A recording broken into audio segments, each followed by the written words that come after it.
Well, the Texas State Board of Education has approved Bluebonnet Learning, a new K-5 curriculum that's sparking significant debate.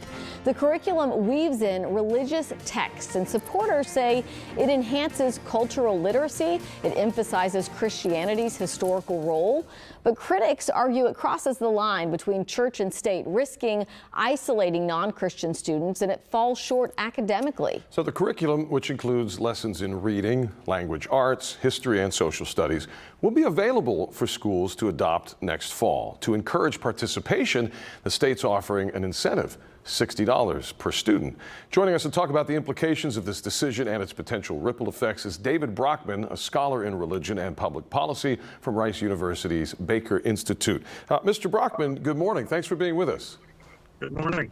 So some critics say this crosses the line, promoting Christianity, blurring that line between church and state. With recent Supreme Court rulings, do you think the legal argument against it has gotten weaker, or does it still have a strong case? A good question, Owen. I think that generally speaking, by the way, I'm one of those critics that you're talking about. I do find the curriculum to be flawed in ways that we might talk about.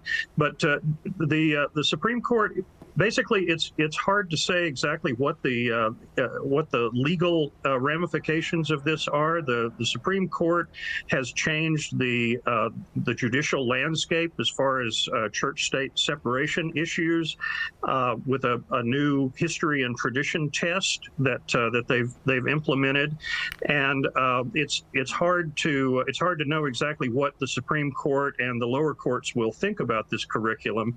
But I do think that there is still a strong legal case against it, in that it does, in my view, vastly overemphasize Christianity at the expense of other religions, and that does seem to be promoting Christianity in ways that may not be constitutional.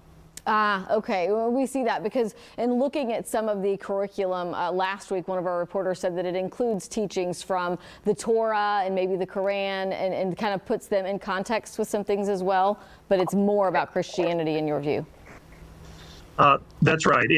There is a whole lot of Bible in this curriculum, and very little discussion of other religions. There are some mentions of Islam and Judaism, Hinduism, Buddhism, and so on, but they are vastly outweighed by the Christian and biblical content. Mr. Brockman, would it change your opinion if the curriculum were more balanced? Let's say if you could just time it out word for word, page for page, it was every religious doctrine, or however you would describe it. Would that change your opinion at all? Well, yeah, I think that would be kind of too rough a way of balancing the curriculum, not a percentage basis or anything like that. But generally, I think that it would be much more effective and much better for Texas students who are growing up in a much more religiously diverse society than ever before here in Texas and nationally, if there was greater balance between Christianity and other religions, so that students would learn about Christianity, the Bible, its impact on Western culture, on the arts, on our way of government, and so on, but also learn substantial information about Islam, Judaism, Hinduism, Buddhism, other religions that they're likely to encounter. And that doesn't have to be this much Christianity and this much Islam and so on, but context-based, that is appropriate to the context and age appropriate as well. Yeah, and so we know that there are also, aside from the religious aspects in texts, there's been pushback about whether the curriculum even meets state standards for reading and comprehension. And so I'm curious, I mean, if you know, are there clear ways to measure if it helps students improve academically, which should be the whole point, right? Yeah, that's really a great question.